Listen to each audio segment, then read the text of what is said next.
29 अगस्त 1947, ठीक 14 दिन बाद देश आजाद हो गया। अब जो है ना बहुत जल्दी लगी है, तो जल्दी लगी है तो क्या करें, तो फिर जो है ना यहाँ पे प्रारूप समिति जो है ना बनाई गई। इसमें भी एक ट्विस्ट बताता हूं। जब 15 अगस्त 1947 को हमारा भारत देश आजाद हुआ, तो जो हमारा पूर्वी पाकिस्तान था, जो आज की डेट में बांग्लादेश है, और जो पश्चिमी पाकिस्तान था, जो आज की डेट में पश्चिम बंगाल है, ठीक है ना। तो ये जो इलेक्ट होके आए थे डॉक्टर बी.आर. अम्बेडकर, वो आए थे पूर्वी पाकिस्तान से। लेकिन जब बंटवारा हुआ तो उनकी संविधान सभा की सीट चली गई, कहां, पाकिस्तान में। अब क्या होगा, ये जो बी.एन. राव है, ये जो बी.एन. राव है, बेनेगल नरसिम्हा राव, ये जो है ना इंटरनेशनल कोर्ट होता है ना, इंटरनेशनल कोर्ट ऑफ जस्टिस,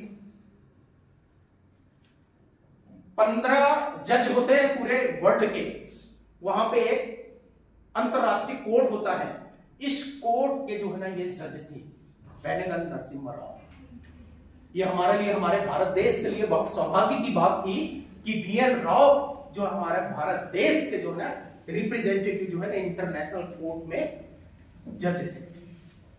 और ये जो है इतने कानून के विज्ञाता थे कि इनको हर देश के बारे में, जब जो है इंटरनेशनल में बैठा है, वर्ल्ड में बैठा हुआ है, इसका मतलब हर देश के बारे में उनको जानकारी है कि किस देश में जो है ना कौन सा कॉन्स्टिट्यूशन है, किस देश में क्या क्या चीज है, किस देश में क्या है, तो इनको अच्छा जो है ना नॉलेज था।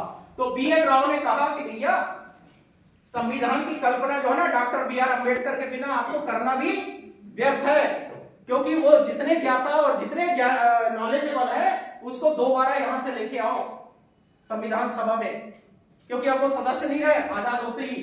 तो उस समय जो थे बी.जी. खैर, मुंबई में हर प्रांत का एक प्रधानमंत्री होता था, तो बी.जी. खैर यहाँ के प्रधानमंत्री। आज भी जो है ना बी.जी. खैर रोड है मुंबई, कभी कोई जाओगे ना तो ये है बाल गंगाधर खैर रोड, बी.जी. खैर रोड। तो ये बी.जी. खैर जो है ना यहाँ के प्रधानमंत्री थे। तो बी.एन. राव ने कहा किसको, डॉक्टर राजेंद्र प्रसाद को, जो हमारे अध्यक्ष थे, कि भैया आप डॉक्टर जो है ना बी.आर. अम्बेडकर को लेके आओ।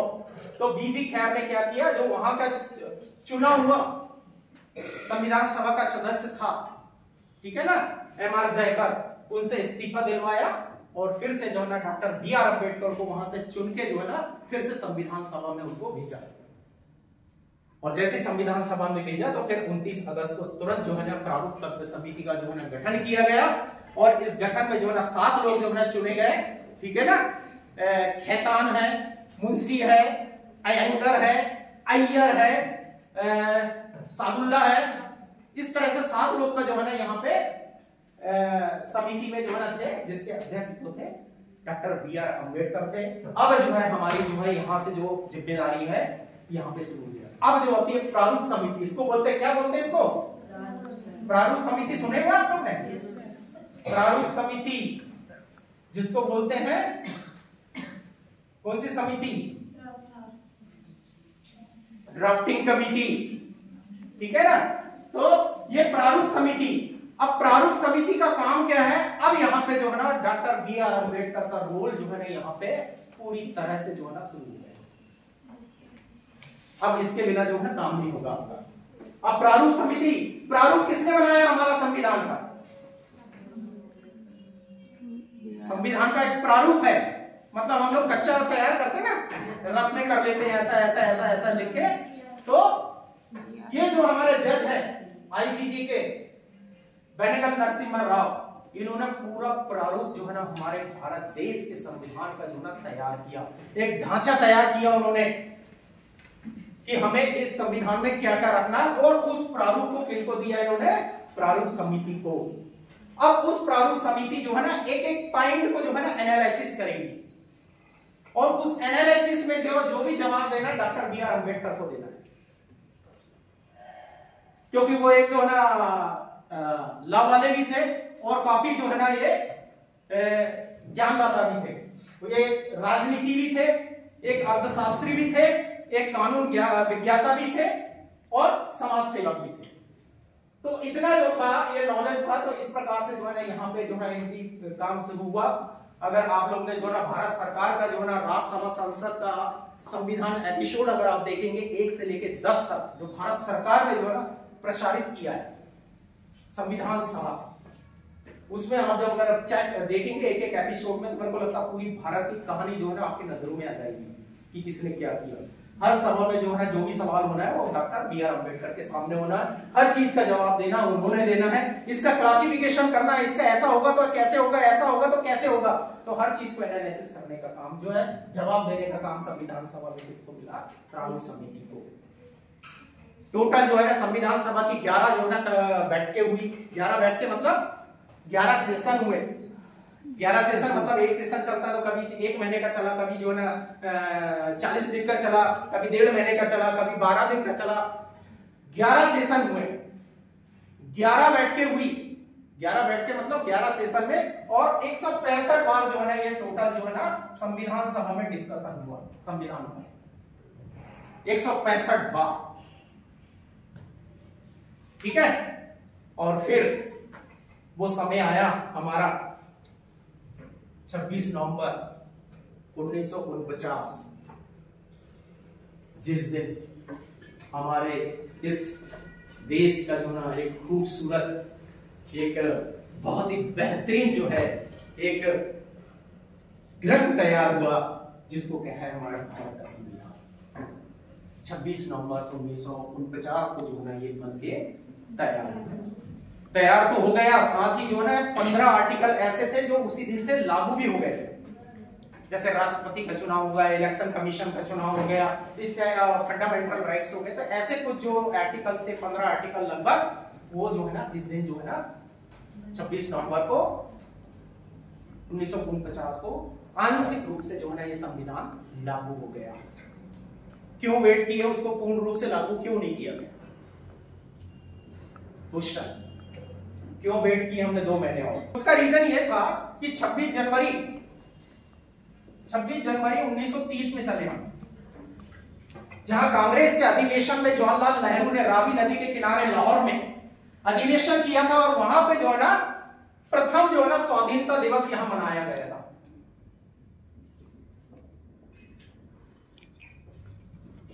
1930 में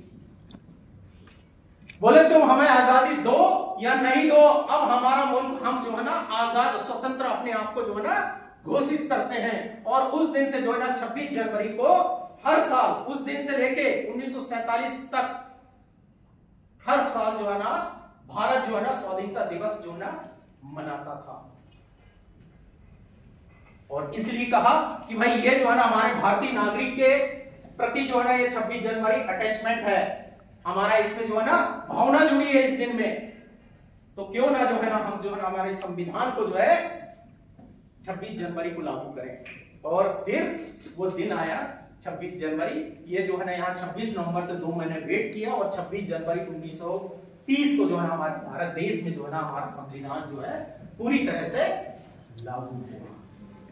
ठीक है, 389 में से जो है 99 सीट तो कहां चली गई? पाकिस्तान। ठीक है, अब कितनी बची? 290। ठीक है, 290 अब हमारे विधानसभा के संविधान सभा के सदस्य थे। 284 लोगों ने इसमें सिग्नेचर किए। अगर कभी आप जो है सिग्नेचर देखोगे ना संविधान में, सबके सिग्नेचर मिलेंगे उसमें, सारे जितने भी जो संविधान सभा के सदस्य थे सबके जो है यहाँ पे सिग्नेचर मिलेंगे। ठीक है, तो यहाँ पे जो है ना 26 जनवरी 1950 को जो हमारा संविधान लागू हुआ। जो बैठक, लास्ट बैठक हुई थी, वो हुई थी संविधान सभा की 24 जनवरी 1950 को, जिसमें जो है ना इसको बोलते हैं सिग्नेचर सेरेमनी, जिसमें सभी लोगों ने जो है ना अपने हस्ताक्षर किए थे। अब संविधान बन गया, सब कुछ हो गया, तो बोले यार इसको जो है ना लिखेंगे कैसे? कंप्यूटर तो था नहीं, ठीक है ना, तो क्या करें? तो जवाहरलाल नेहरू के नॉलेज में था कि ये जो प्रेम बिहारी नारायण रायजादा है, ये कैलिग्राफी में मास्टर थे। कैलिग्राफी मतलब इस तरह से नहीं लिखते,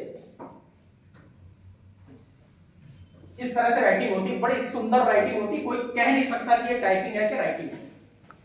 इटालियन वर्ड होते उसमें, पूरे इटालियन, इस तरह से जो है ना वो जो है ना ये एक्सपर्ट थे, प्रेम नारायण बिहारी रायजादा, ये बिहार से थे। जवाहरलाल नेहरू जो है ना इनके पास गए और इनके पास कहा कि भैया एक काम करो, ये हमारा जो है ना संविधान है और इस संविधान को जो है ना आपको जो है ना अपनी कला से निखारना है। तो उसने कहा कि इसकी जो मेहनताना है वो मेहनताना मुझे बता दो। तो प्रेम बिहारी नारायण रायजादा ने कहा कि ईश्वर के दिया मेरे पास सब कुछ है, मुझे इसमें कुछ नहीं चाहिए, मैं सिर्फ एक ही चाहता हूं कि हर पेज में मेरा नाम, जैसा पेंटर लोग पेंट करने के बाद क्या करते हैं, राजू पेंटर लिखते हैं ना, तो उन्होंने कहा कि मुझे हर पेज में अपना नाम लिखने का अधिकार चाहिए और लास्ट पेज में बोले मेरे नाम के साथ मेरे दादाजी का नाम भी चाहिए, क्योंकि जिन्होंने जो है ना पूरी पुश्तैनी ने मेरे को जो है ना इस कला में जो है ना माहिर किया है, इसलिए मैं जो है ना अपने नाम के साथ अपने दादाजी का नाम लास्ट के पेज में लिखना चाहूं। नेहरू जी ने कहा यार क्या बात है, ये कोई बात नहीं, लिख ले भाई, क्या दिक्कत है।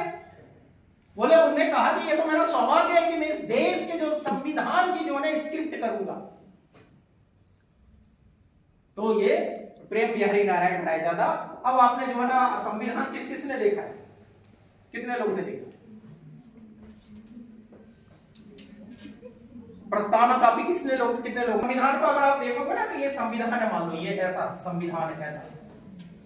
इस संविधान के ऊपर साइड कलाकारी है और ये साइड में जो है ना पूरी चारों तरफ जो है ना ऐसी जो है ना ऐसे बहुत सुंदर सुंदर जो है ना फूल पत्तियां, और यहाँ पे जो है ना वो बने हुए, किसी का महाभारत का सीन बना है, किसी में रामायण का सीन बना है, किसी में जो है ना गीता का सीन बना है, किसी में पुराण का बना है, किसी में ग्रंथ का बना है, सारे धर्मों का जो है ना यहाँ पे जो है ना उन्होंने उकेरा।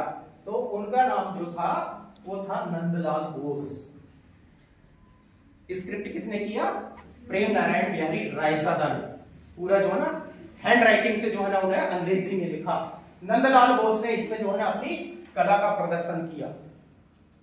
पूरे पेज में, हर पेज में कला, संविधान के जितने पेज हैं उनके हर पेज में जो है ये कला उन्होंने लिखा है।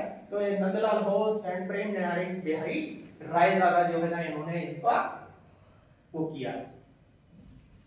ये हो गया हमारा संविधान। किसी को कुछ पूछना है इसमें? इसके जो नायक है, इसके जो रचयिता है, इसके जो आर्किटेक्ट है इंडियन कॉन्स्टिट्यूशन के, वो जो है डॉक्टर B.R. अम्बेडकर को जो है ना भारत के संविधान का जो है निर्माता कहा गया है। और उन्होंने ऐसी दूरदृष्टि लगाई है कि संविधान को कोई जो है ना बदल नहीं सकता, ना छेड़छाड़ नहीं कर सकता। इसको बोलते हैं लाइव संविधान, मतलब चलित संविधान। चलित संविधान इनका मतलब यह है कि उन्होंने एक बार लिख दिया, उसमें कोई कुछ नहीं कर सकता ना। उन्होंने कहा कि समय के अनुसार अगर आगे चल के इसमें कुछ परिवर्तन भी करना है तो उन्होंने जो है एक जो है ना 368 एक आर्टिकल उसमें प्रावधान दिया कि अगर मान लो इसमें सरकार चाहे तो इसमें जो है अपना अमेंडमेंट कर सकती है समय की जरूरत के अनुसार से। और ये हमें बड़ा गर्व होता है कि हमारे इस संविधान में आज तक मतलब ये 75 साल हो गए पूरे, 1950 से लेकर 2025, 75 साल में 115 जो है अमेंडमेंट हुए। मतलब एक साल में 1.5 अमेंडमेंट, कितनी बड़ी बात है। मतलब कहीं कुछ मिल ही नहीं रहा, किसी को कुछ भी नहीं मिल रहा है। उन्होंने तो ये तक देखा कि अगर मान लो कहीं कुछ करना है, देश में समाज चलना है, तो अगर मान लो प्रधानमंत्री नहीं तो कौन संभालेगा, राष्ट्रपति नहीं है तो कौन संभालेगा, राष्ट्रपति नहीं है और उपराष्ट्रपति नहीं है तो कौन संभालेगा। यहां तक जो है उन्होंने वो कल्पना की है कि अगर मान लो उपराष्ट्रपति भी नहीं, राष्ट्रपति भी नहीं, प्रधानमंत्री भी नहीं, तो देश को कौन संभालेगा। इतनी तक जो है ना उन्होंने कल्पना कर डाली थी। और वो एक मौका आया भी था हमारे भारत देश में कि भैया ऐसी परिस्थिति में देश की कमान जो है सुप्रीम कोर्ट के जज के हाथ, यहां तक परिकल्पना कर दी। तो मतलब देखो कितने दूरदर्शी थे वो, कितने दूरदर्शी थे। तो ये है हमारा संविधान, ये हमारी प्रारूप समिति है और सबसे ऊपर जो है हमारा संविधान।